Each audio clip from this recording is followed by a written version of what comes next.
ustedes el mayor Josué Prieto con el estudio bíblico de hoy.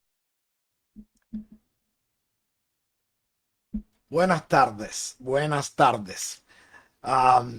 Bueno, a ver en el comentario que puse con el horario verano, no puedo decir buenas noches porque todavía es de día.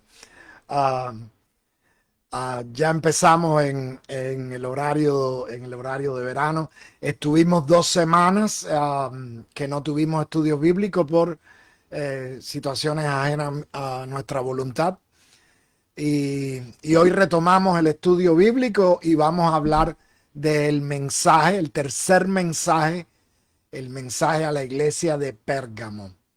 Así que agradezco a los que estén con nosotros. Recuerden poner un comentario para saber que están con nosotros.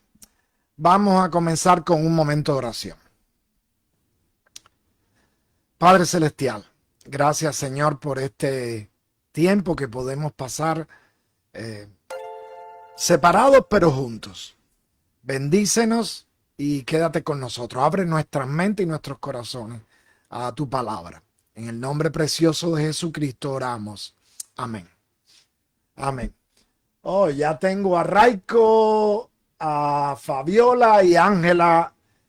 Bendiciones, bendiciones, bienvenidos. Y a Idelvi, bienvenidos a todos al estudio bíblico.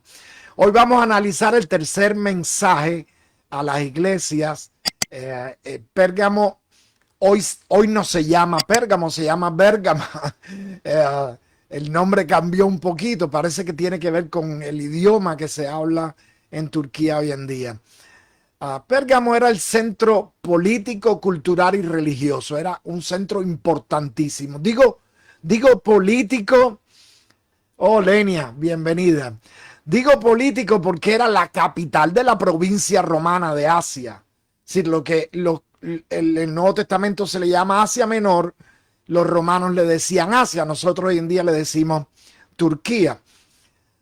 Ahora también era un centro cultural porque tenía una biblioteca que durante su tiempo de esplendor tenía alrededor de 200.000 volúmenes, sobrepasado únicamente por la biblioteca de Alejandría, esa que está en Egipto, en el delta del Nilo.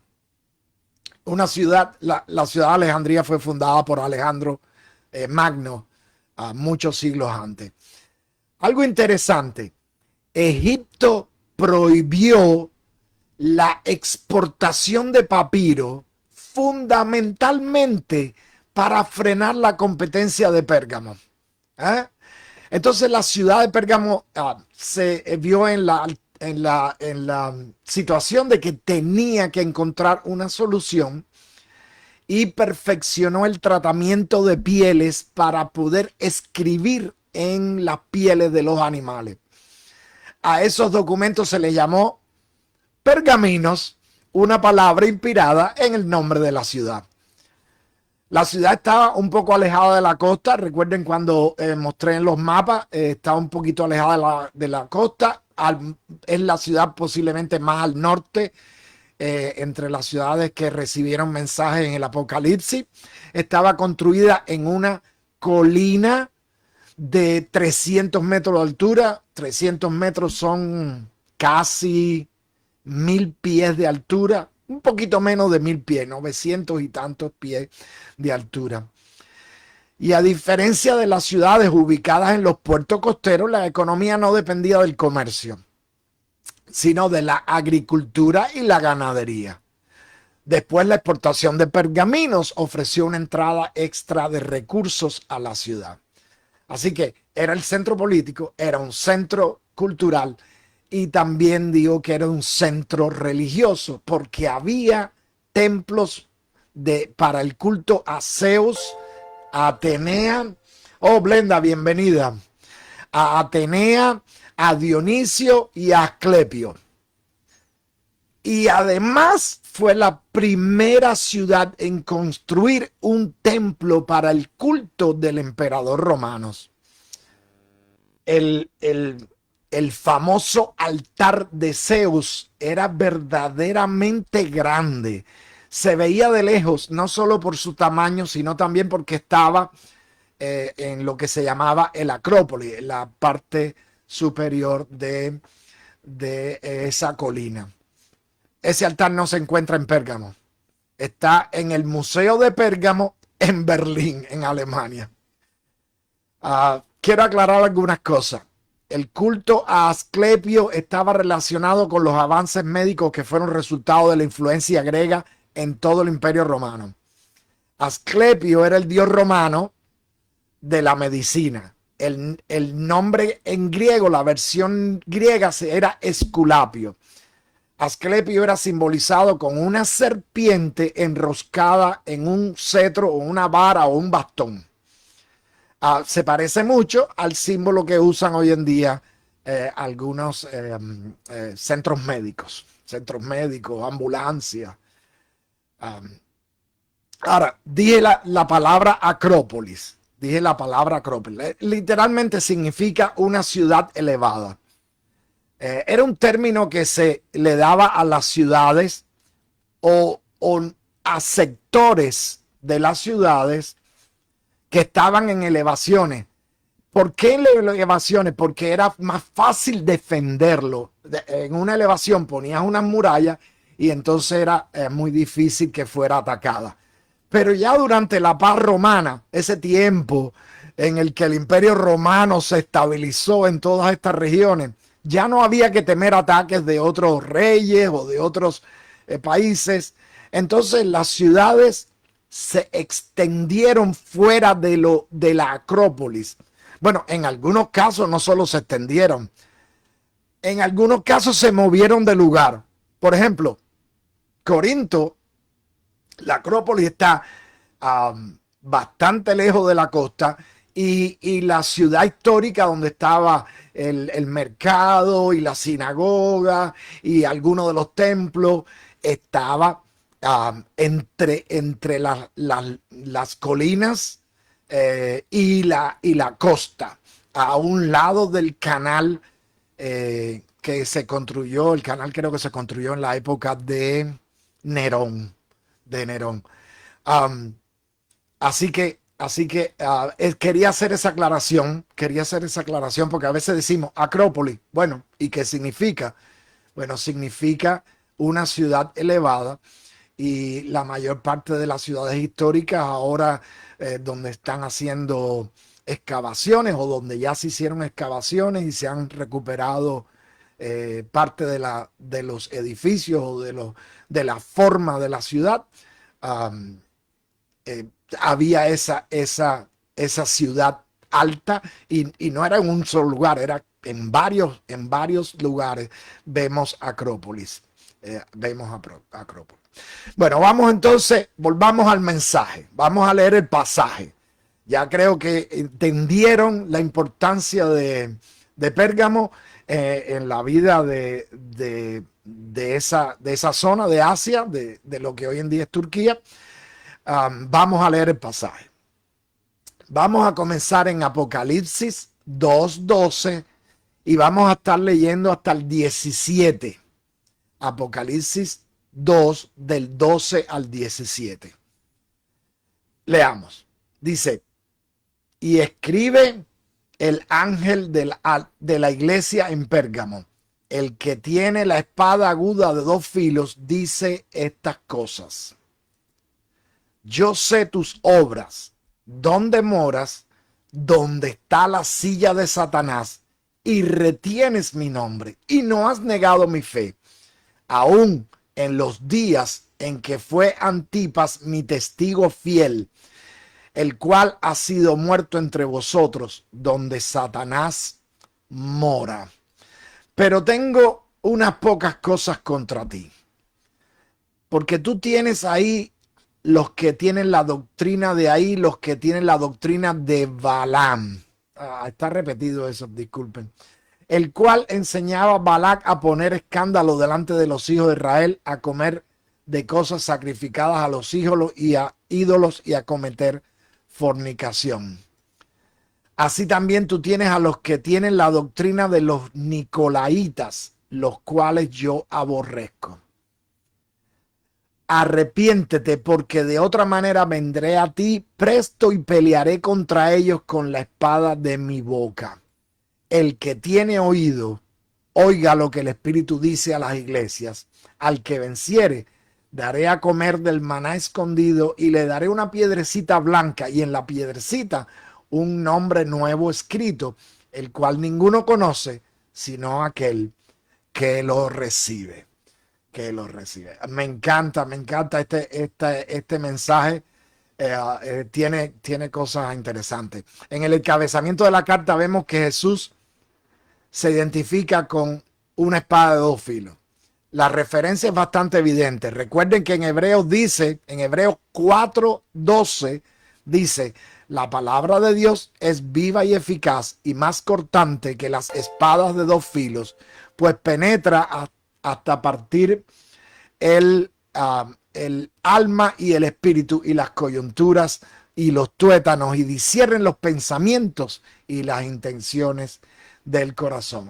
Betty, qué bueno que te tenemos por acá, y también los mayores Hernández, qué bueno que los tenemos. Bienvenido. Así que la referencia a la espada de dos filos parece ser bastante común en el pensamiento de la iglesia cristiana. Ahora, en el capítulo anterior se dice que la espada de doble filo salía de la boca del que Juan describe como semejante al Hijo del Hombre. Pero en este mensaje es el mismo Jesús quien dice que él tiene la espada de doble filo. Hay dos posibles explicaciones. Tiene porque le ha sido dada o tiene porque le pertenece. La mayoría de los estudiosos de la Escritura creen que la segunda explicación es la explicación válida, basándose precisamente en el Evangelio de Juan, que define al Dios encarnado, al Mesías, como el verbo o la palabra. La palabra, ¿ok? Ahora, después vemos la sesión de reconocimiento. Yo sé, recuerde que esta sección de reconocimiento siempre empezaba con yo sé. Y en esa sesión de reconocimiento se menciona el trono de Satanás. Bueno, puede ser una referencia tanto al altar de Zeus como al templo del emperador. Incluso tal vez a los dos, porque hay una especie de continuidad en la adoración a cosas que no son Dios.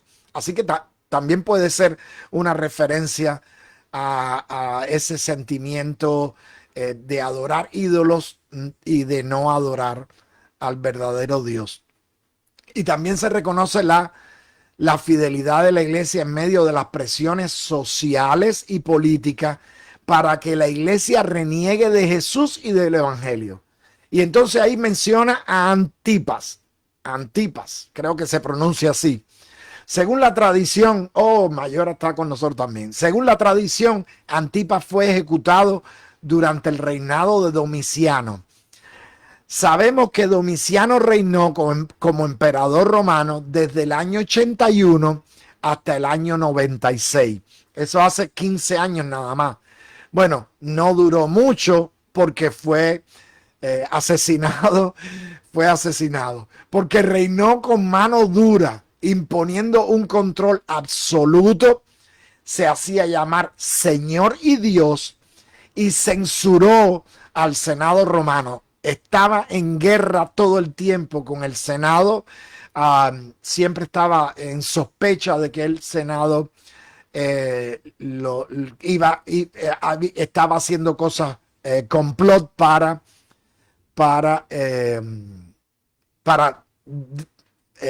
matarlo, que fue lo que finalmente pasó, aunque no fue el Senado, fueron otras facciones políticas de Roma quienes lo mataron. Ahora se dice que Domiciano fue el mismo que deportó a Juan a la isla de Patmos. Es decir, estos eventos, la muerte de Antipas y Juan en la isla de Patmos son bastante contemporáneos. Jesús usa la muerte de Antipas como ejemplo de lo que es la verdadera fidelidad a Dios.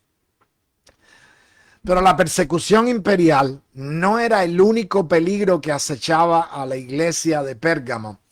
Desde el interior de la iglesia había algunos que trataban de conciliar la fe con prácticas paganas. Tal vez porque tenían miedo de ser acusados y ser condenados, como le pasó a Antipas. Pero también se empezó a hacer un sincretismo entre la mitología griega y la doctrina cristiana. Cuando leemos ahí en el versículo 14, que tienes a los de la doctrina de Balaam y a los nicolaitas en el versículo 15, nicolaitas, cuando se menciona eso, el, la traducción de tú tienes no es de que tú lo tengas, sino más bien de que tú los soportas, de que tú lo permites dentro de ti, dentro de ti. Ahora, parece ser que la iglesia permitía ese tipo de pensamiento y es recriminada. La iglesia completa es recriminada por eso. Y desde luego se hace un llamado al arrepentimiento. Ahora, la promesa final tiene dos símbolos maravillosos. Dos símbolos maravillosos. El maná escondido y la piedrecita blanca. Aunque la piedrecita blanca tiene dos partes, la piedrecita blanca y el nombre nuevo. Pero estos dos símbolos son los que vamos a hacer hincapié. El maná escondido y la piedrecita blanca.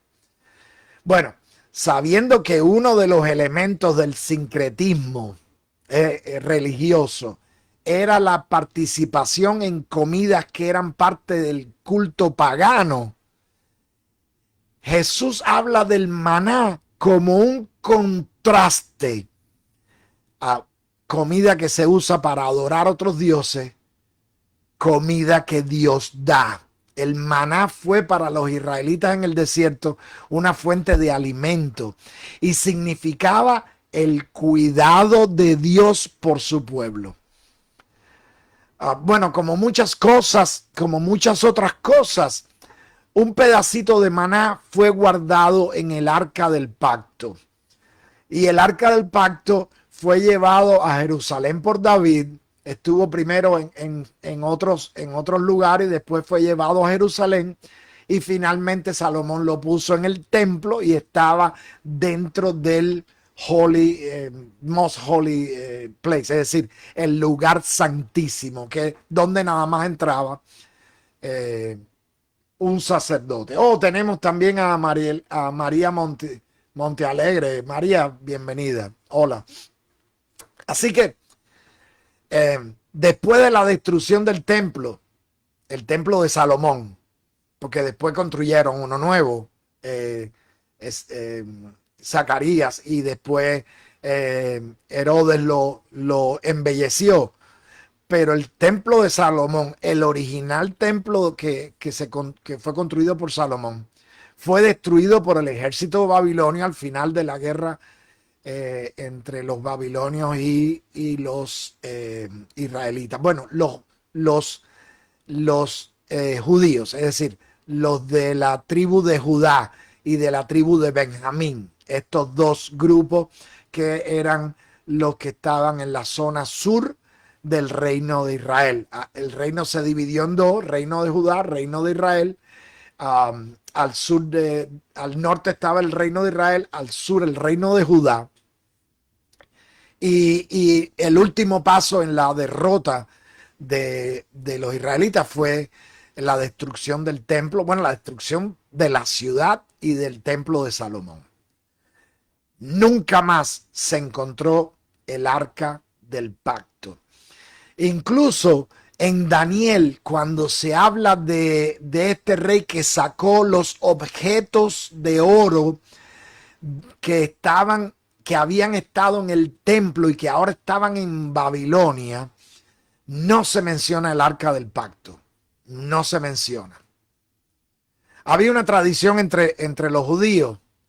Estoy hablando una tradición entre los dos, no, entre el Antiguo y el Nuevo Testamento, en ese tiempo, de que cuando viniera el Mesías, el arca iba a aparecer, iban a encontrar el arca.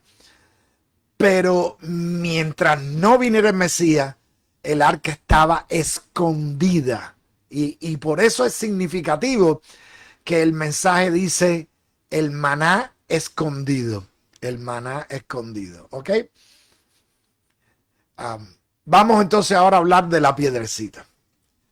Hay muchísimas cosas para las cuales se usaba una piedra blanca. Oh, Julia Moreno, qué bueno, bendiciones. Hay muchísimas cosas para las cuales se usaban piedras blancas, piedrecitas blancas. Por ejemplo, en el sistema legal,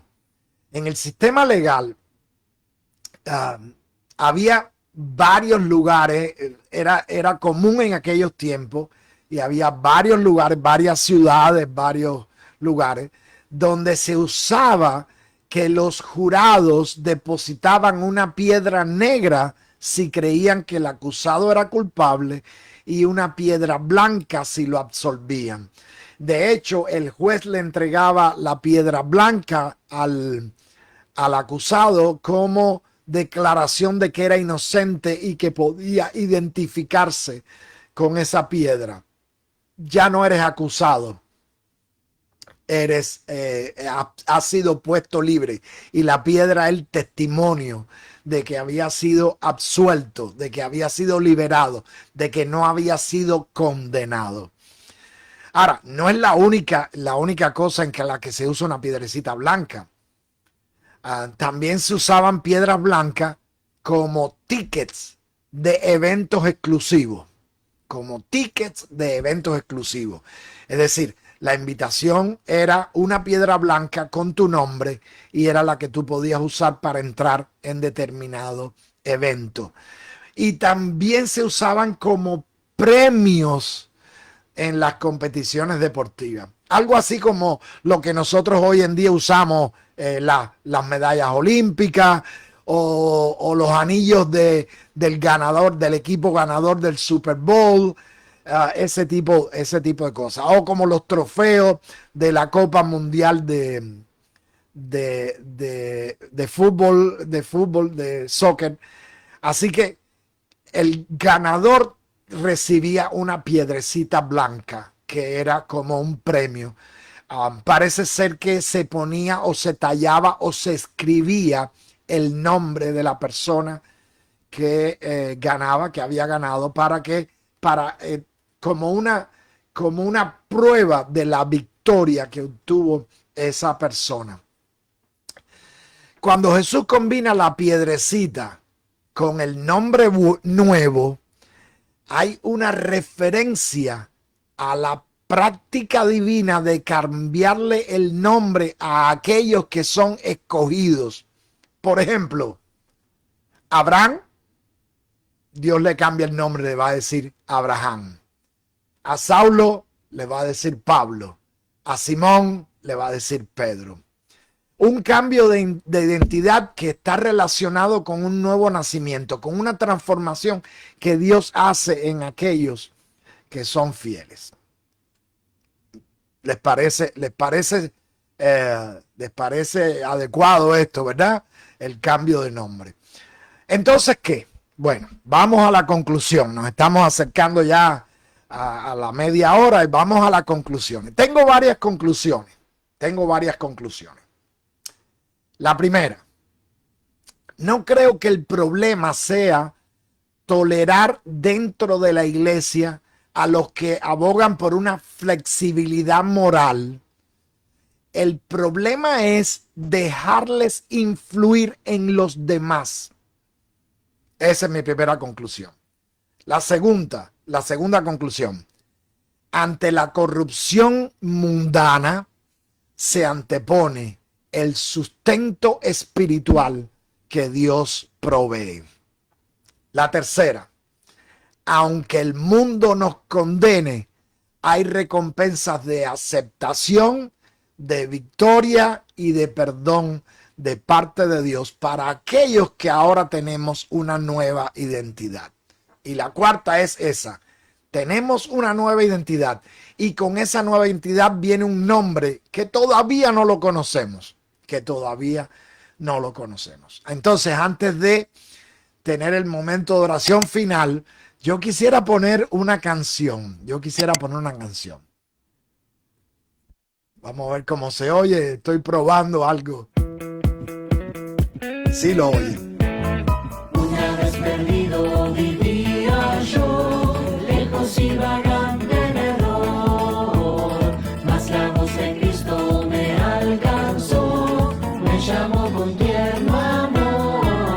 Hay un hombre nuevo en la gloria, y los ángeles cantan la historia, salvo es el pecador.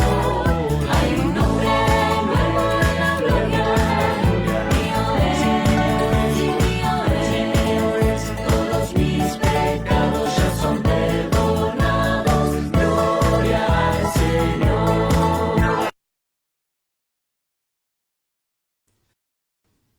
Quise poner esa canción porque ese cántico porque cuando estaba preparando el estudio me acordé de ese cántico que era algo que se cantaba cuando yo era un muchachito, no hace muchos años de eso, cuando yo era un muchachito y encontré esta grabación que son jóvenes cristianos y que es un coro que hace un juego de voces maravilloso, me encantó. Tienen otras canciones, así que les recomiendo que lo busquen. Se llama el coro de la IEMA, que no sé qué quiere decir. Iglesia Evangélica algo, pero no sé qué quiere decir eso. Lo pueden buscar en YouTube, ellos tienen varias canciones y varias presentaciones, así que se los recomiendo. Tenemos un nombre nuevo en la gloria y sabemos que ese nombre nuevo es una declaración de que hemos nacido de nuevo, de que tenemos una nueva identidad en Cristo. Amén. Vamos entonces a orar. Gracias a todos por haber estado con nosotros. Oremos. Gracias, Señor, por este mensaje. Aunque encontramos situaciones en nuestras iglesias que no nos gustan, sabemos, Señor, que tú a los que somos fieles, tú nos premias, tú nos aceptas, tú nos has dado un nombre nuevo. Qué gloriosa promesa de ser sustentados espiritualmente por ti. Gracias, Señor. Gracias. Quédate con nosotros y bendícenos. En el nombre precioso de Jesucristo oramos. Amén. Amén. Bueno, muchas gracias. Que el Señor les bendiga y nos estamos viendo pronto. Mañana o el domingo o el viernes nos estamos viendo. Bendiciones.